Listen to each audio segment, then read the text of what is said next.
Olá pessoal, sejam todos muito bem-vindos ao canal da Cavilho. É com grande honra e muito prazer que estou colaborando junto à Cavilho, agradecendo a todos que nos acompanham.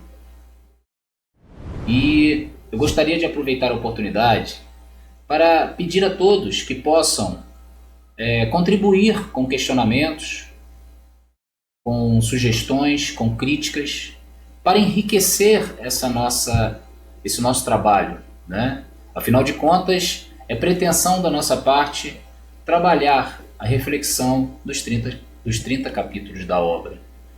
E eu ficaria muito feliz em poder contar com a contribuição de todos, sejam nos questionamentos, sejam nas críticas, né?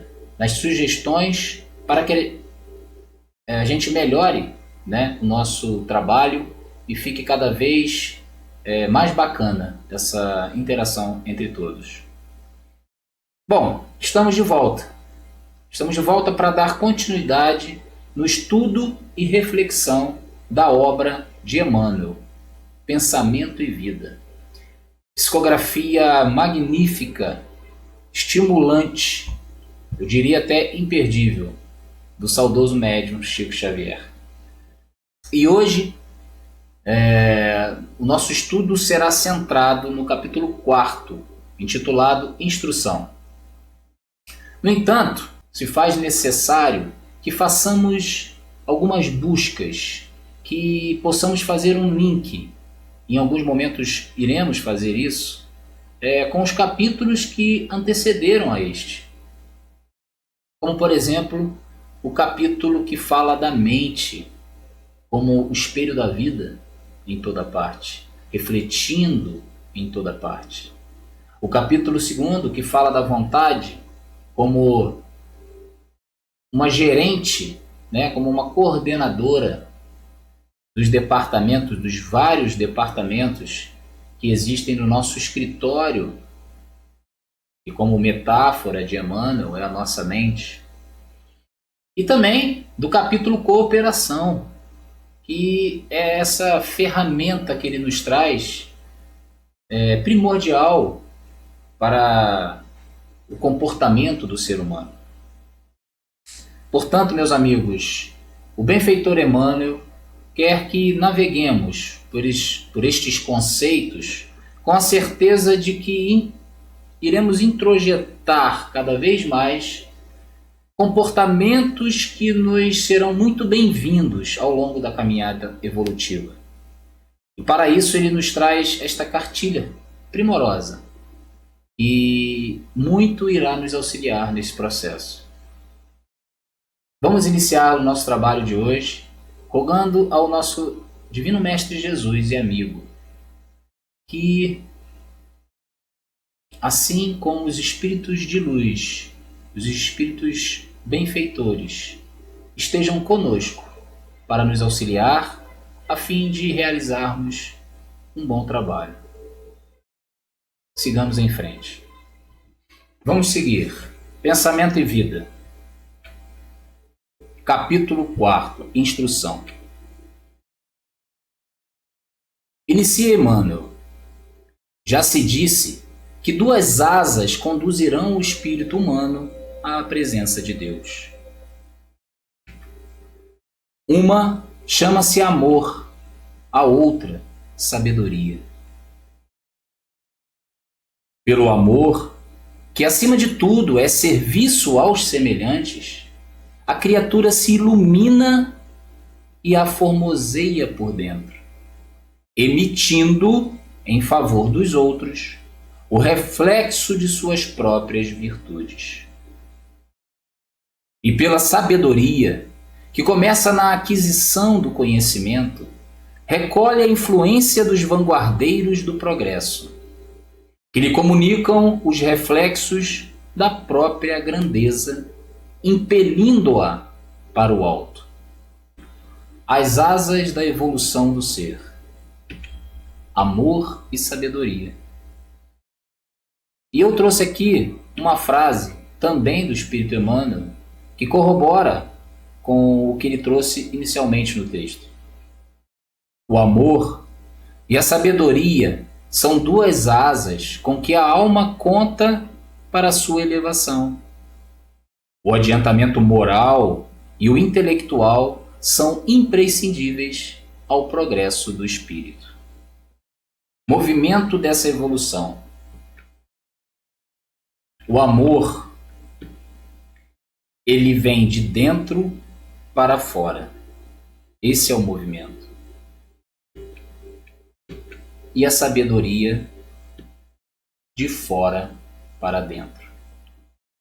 Inicia Emmanuel com esta máxima, que já podemos aprender nas obras básicas com o codificador Kardec. As asas da evolução do ser humano. Precisamos desenvolver nossa caminhada nestes dois campos da vida. A asa do amor, que é o serviço aos semelhantes, conforme inclusive nos ensina Paulo de Tarso. Paulo de Tarso trabalha o amor como caridade. E o que é a caridade a não ser o amor em movimento? Portanto, não é somente o amor com características de sentir, do sentido, mas também o de agir, no movimento que vai de dentro para fora. Amar nos faz sentir preenchido do hálito de Deus. Esse movimento de doar-se, de refletir as nossas virtudes no outro. O médium Divaldo Franco nos ensina sobre amor. Por meio da benfeitora Joana de Ângeles, que nos diz o seguinte: transcendendo definições, o amor é a vida exuberante. É a razão básica da manifestação do ser que pensa e que sente. E ela conclui: Jesus sintetizou todo o código de sua doutrina no amor. No amor a Deus, no amor ao próximo e no amor a si mesmo. Repare que ela fala do ser, da manifestação do ser que pensa e que sente. Pensar e sentir para Emmanuel vem da mente, desse espelho que reflete a vida em toda parte, que reflete as imagens no outro. Portanto, aqui, o ser que faz esse movimento, ele reflete e sente o amor em toda parte. O amor de Deus, o amor do Criador, que se reflete em nós em direção ao outro. E olha que interessante, se buscarmos entendimento à luz da psicologia analítica, a cura de qualquer conflito interno, de qualquer conflito relacional do ser, está diretamente ligado com o conseguir amar-se, tal como ele é. E também de amar o seu entorno mais próximo. Ou seja, o amar a si e amar ao próximo. Para a psicologia analítica, a cura é pelo amor. Na outra asa, temos a sabedoria, a aquisição do conhecimento. Ele nos fala do reflexo dessa grandeza dos espíritos que já avançam à nossa frente. Espíritos que podem estar encarnados como nossos mestres, nossos grandes mestres, nossos professores, aqueles que nos ensinam as grandes virtudes. Ou espíritos que estão na vanguarda, que estão na frente, que já nos ensinaram, como o próprio codificador Kardec, né? Então, deles nós recolhemos os conhecimentos. A sabedoria é passada por gerações e gerações. E aqui vale um adendo. Conteúdos do nosso inconsciente coletivo, do nosso inconsciente pessoal, se relacionam conforme nos ensina Jung na psicologia. Portanto, à luz da psicologia, esses arquétipos são passados de gerações e gerações. No nosso inconsciente coletivo, como ele nos ensina, e se ligando ao nosso inconsciente pessoal. Portanto, aqui temos o movimento da sabedoria que é de fora para dentro. Ou seja, esta sabedoria, e que bom que Emmanuel usou a palavra sabedoria, porque ela é mais apropriada ao desenvolvimento do ser. Basta pensarmos que muitos intelectuais importantes para a história do saber humano não foram tão sábios assim, não é? Mas e Kardec? O que diz? Será que o benfeitor Emmanuel corrobora com o pensamento kardeciano? Ao meu ver, sim. E ainda o complementa. O codificador desenvolve, mediante a orientação da falange do Espírito Verdade, a ideia de progresso intelectual e progresso moral, que seriam as duas grandes vertentes que o ser humano precisa desenvolver para garantir a evolução. Trata-se da mesma coisa que o amor e sabedoria de que fala Emmanuel. Porém, Emmanuel direciona essa ideia nesta cartilha mais diretamente para o indivíduo, como uma busca pessoal. O desenvolvimento do ser, segundo Kardec e os espíritos da codificação, vem com um progresso intelectual que não cessa e, posteriormente, com um progresso moral que abarca o ser mais racional. Bom, vemos na questão 780 do Livro dos Espíritos que Kardec pergunta aos espíritos: o progresso moral segue sempre o progresso intelectual? A resposta dos espíritos: é sua consequência, todavia, não o segue sempre imediatamente. Embora a marcha da evolução devesse ser igual nos dois campos, isto não ocorre. A moral e a inteligência são duas forças que só com o tempo chegam a equilibrar-se, nos ensina o codificador. E aí continuamos. Através do amor, valorizamo-nos para a vida.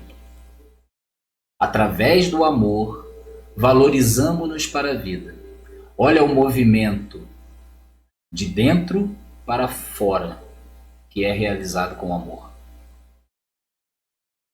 Temos aqui grandes exemplos, grandes ícones, grandes avatares que passaram ao longo da história humana, né? A gente tem Zoroastro, Lao Tse, Confúcio, Buda, Sócrates, Aristóteles, próprio Jesus, Francisco de Assis, Chico Xavier, Madre Teresa de Calcutá, Mahatma Gandhi. Então são vários exemplos de que o amor que todos esses avatares colocaram de dentro para fora, trouxeram, né, de dentro para fora, né, eles foram valorizados por esse amor que eles refletiram para o outro.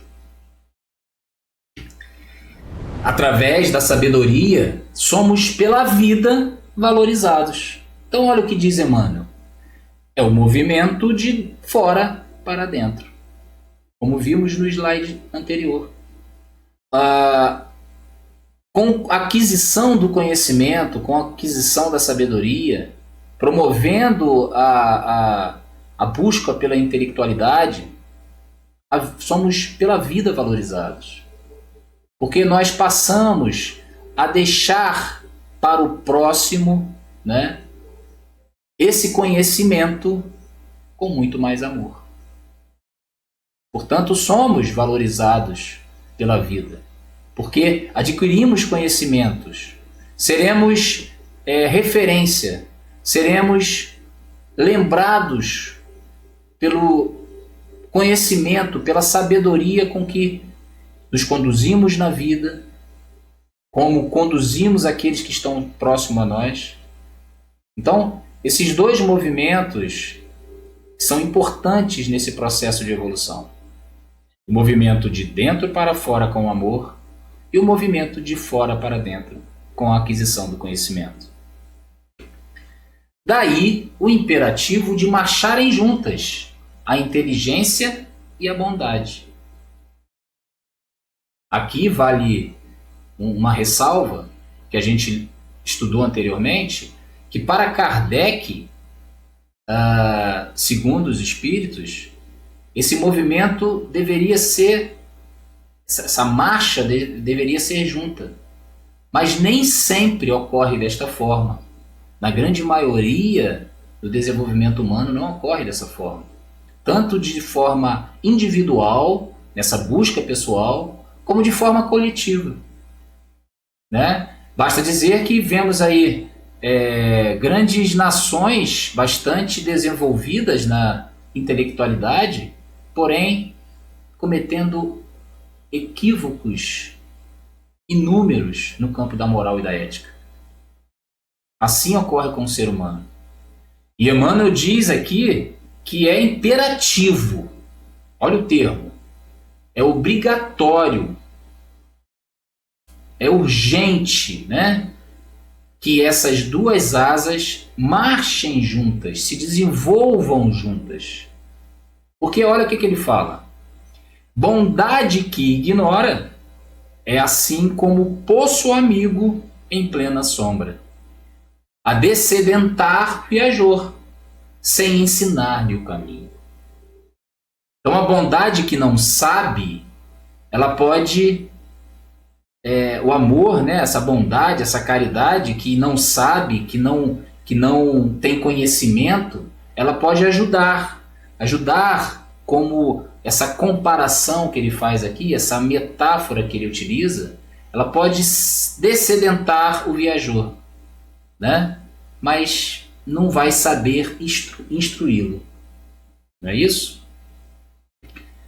E a inteligência que não ama pode ser comparada a valioso poste de aviso, que traça ao peregrino informes de rumo certo, deixando-o sucumbir ao tormento da sede.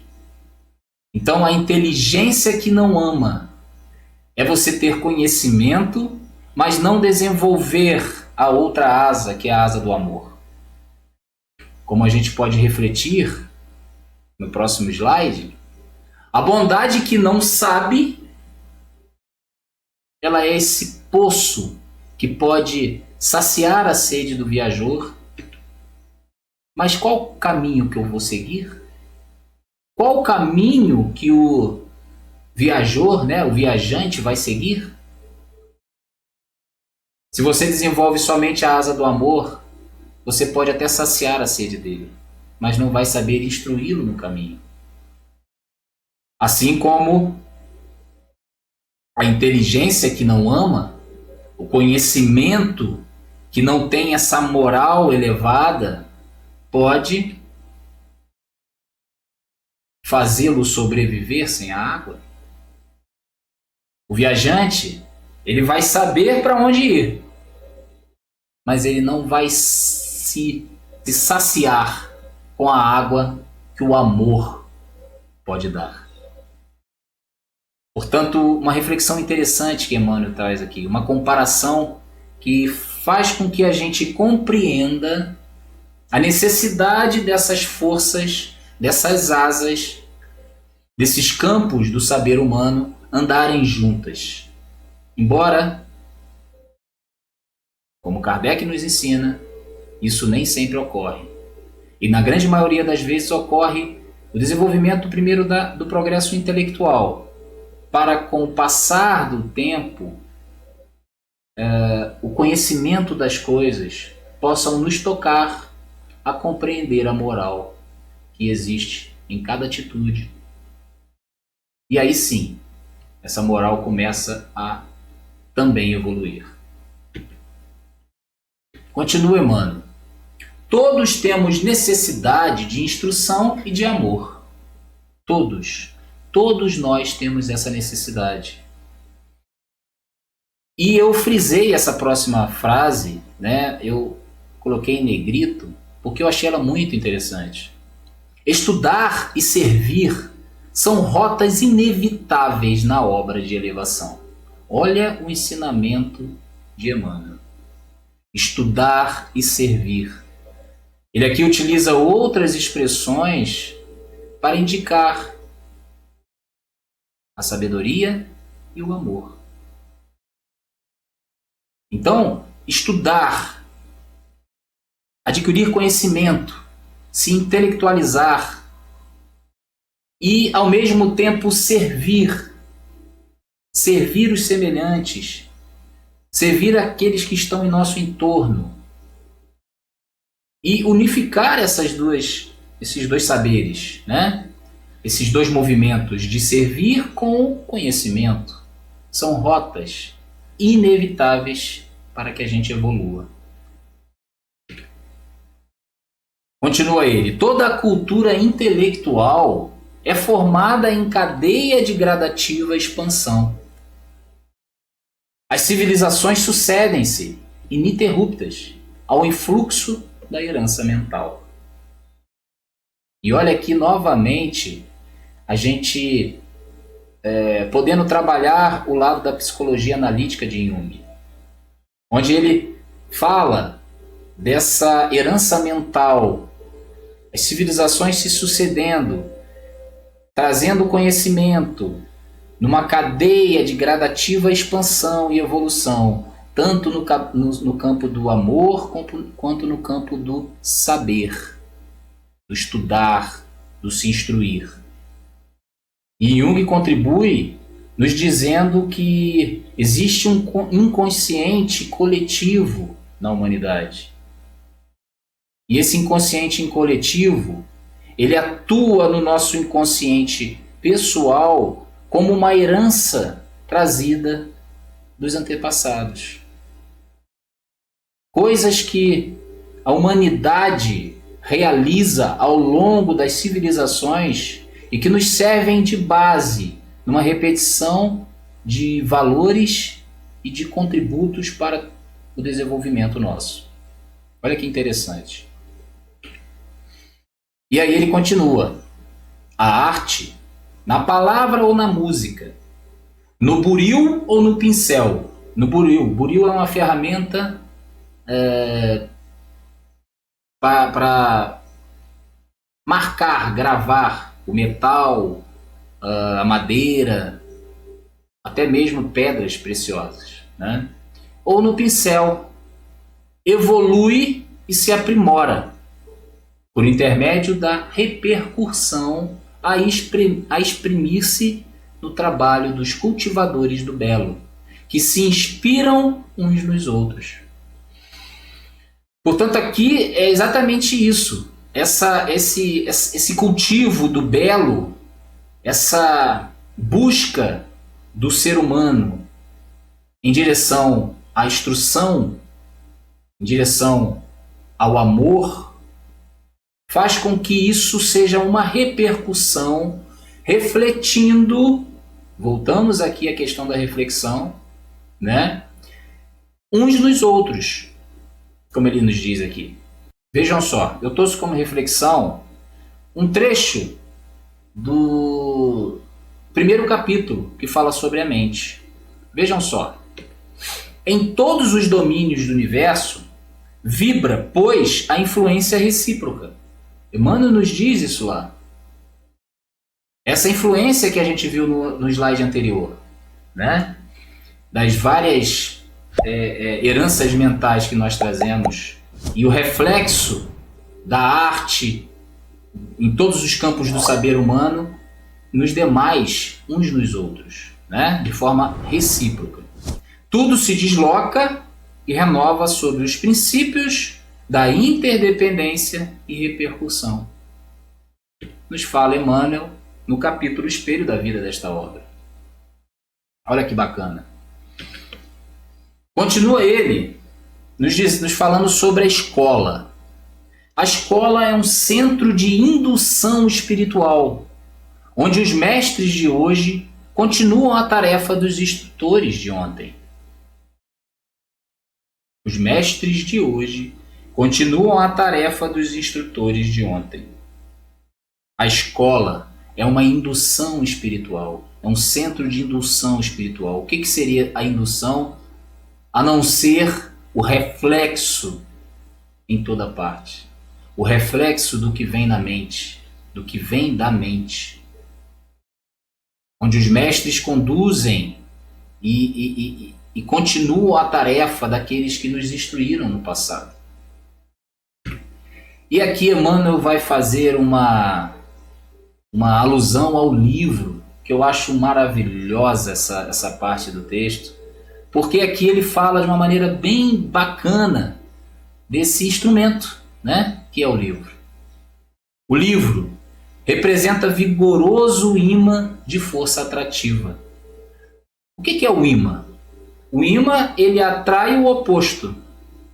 Então, se o livro tem um conteúdo de conhecimento, ele atrai exatamente aquele que não tem conhecimento e gostaria de se instruir, né? Então, por isso que ele compara aqui o livro como um imã que atrai aquele que busca pelo saber, que tem a busca pelo saber, né? Plasmando as emoções e concepções de que nascem os grandes movimentos da humanidade.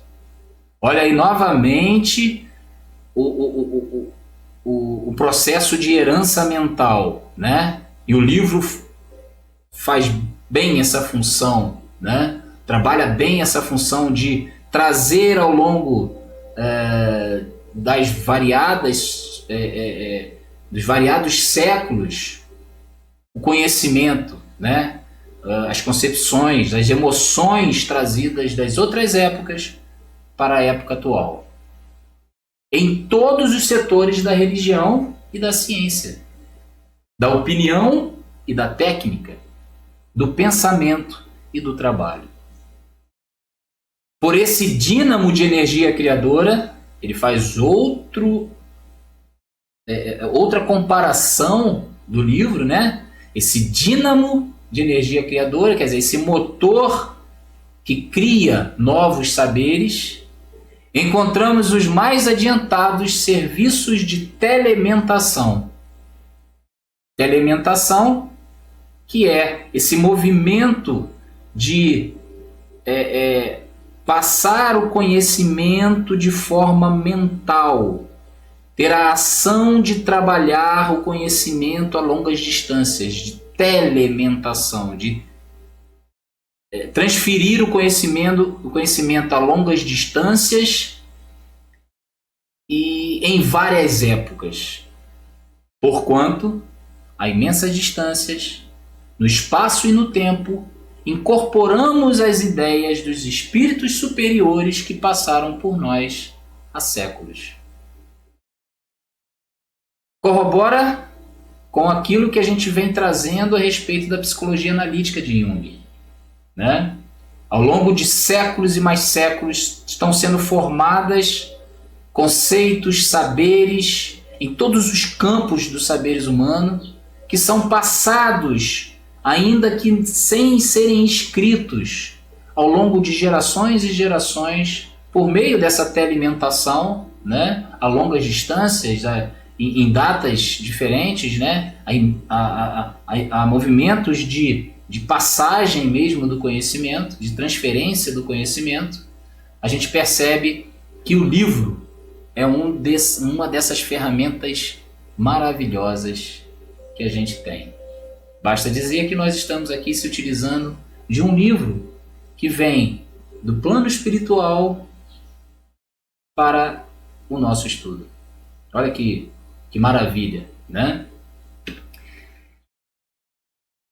E aqui eu trouxe uma outra reflexão. Também está no capítulo Espelho da Vida desta obra. Ninguém pode ultrapassar de improviso os recursos da própria mente, muito além do círculo de trabalho em que estagia. Contudo, assinalamos todos nós os reflexos uns dos outros, dentro da nossa relativa capacidade de assimilação. Emmanuel nos traz essa ideia no primeiro capítulo da obra. E repare, não é possível que a gente improvise ou tire alguma ideia que não seja, a não ser daquela que é nossa, o nosso recurso, né? A gente não consegue trabalhar muito mais do que aquilo que a gente compreende, que a gente conhece.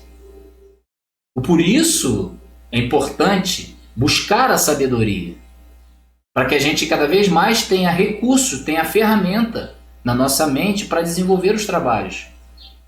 Não é isso? Mas aí ele fala que todos nós assinalamos os reflexos uns dos outros.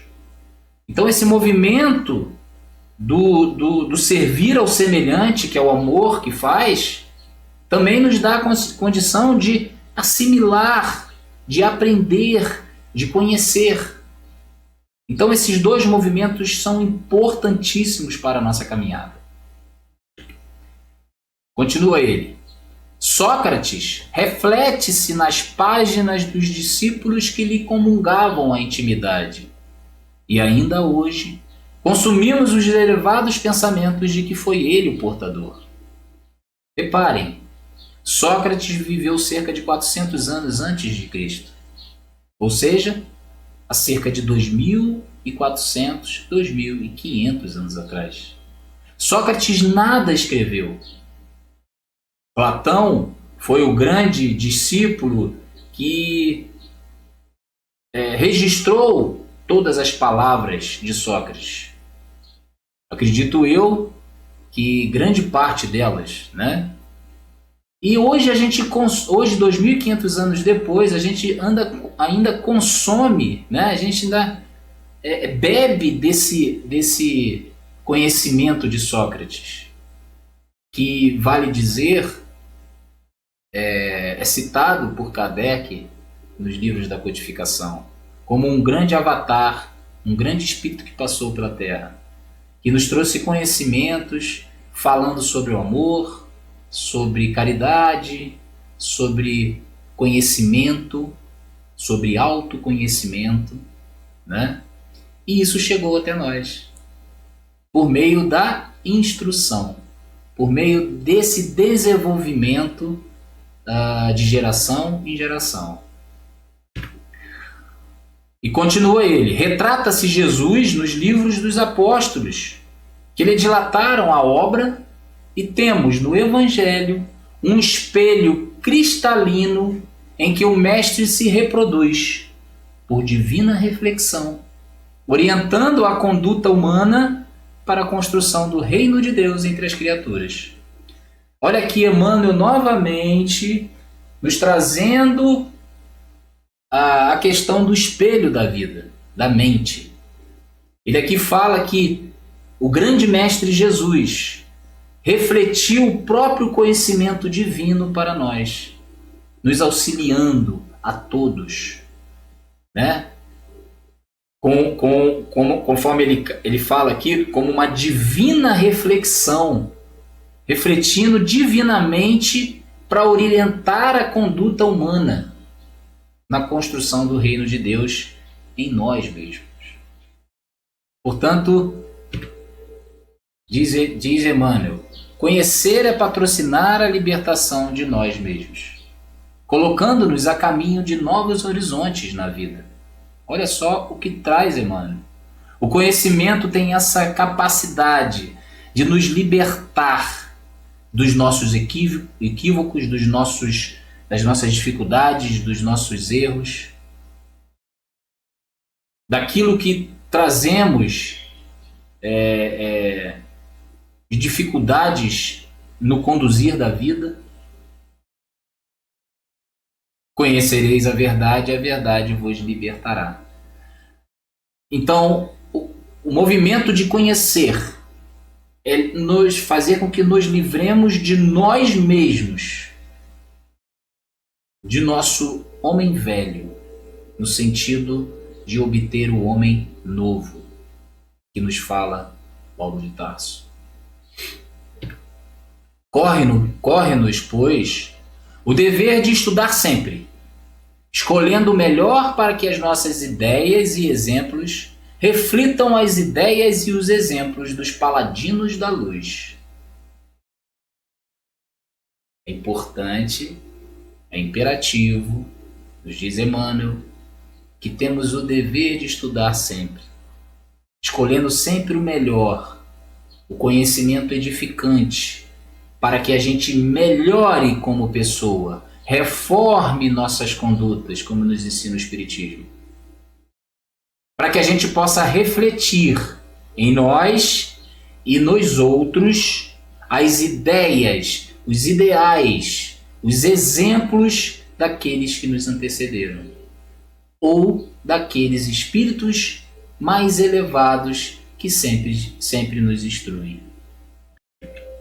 Portanto, olha que reflexão interessante, a gente pode depreender dessa última fala de Emmanuel, que a gente busca lá também no primeiro capítulo. Refletem-se as criaturas reciprocamente na criação que reflete os objetivos do Criador. Emmanuel, capítulo Espelho da Vida desta obra. Bom, como reflexão final, eu trouxe essa frase do Rafael Figueiredo, J.W. Amor, que vai nos fazer refletir de modo final tudo que a gente aprendeu aqui nesse estudo de hoje. Ele nos fala: ame, pois do que adianta ter muito conhecimento e pouco amor? O conhecimento se torna em sabedoria apenas quando aplicado com amor.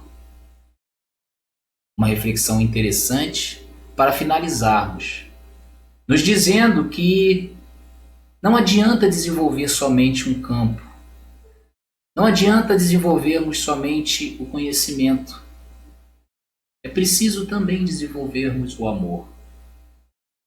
Nos preocupemos, portanto, em desenvolver essas duas asas da evolução, de forma próxima uma da outra, para que a gente tenha sempre esse equilíbrio em nossa vida, em nossa caminhada. Fico muito feliz por chegarmos até aqui, e esse capítulo é um capítulo maravilhoso, um capítulo que nos leva a refletir bastante sobre o amor, sobre a sabedoria, sobre esse conhecimento que nós devemos buscar sempre. Então, como palavra final, fica o convite, né, para que todos nós possamos, assim como nos ensina o Mestre Jesus, o desenvolvimento do amor a Deus, do amor ao próximo, do amor a si mesmo, como também a busca incessante pelo conhecimento. Estudar e servir são inevitáveis para o nosso processo de evolução. Estudar e servir. Muito obrigado a todos, fiquem com Deus, até o próximo vídeo. Paz e luz.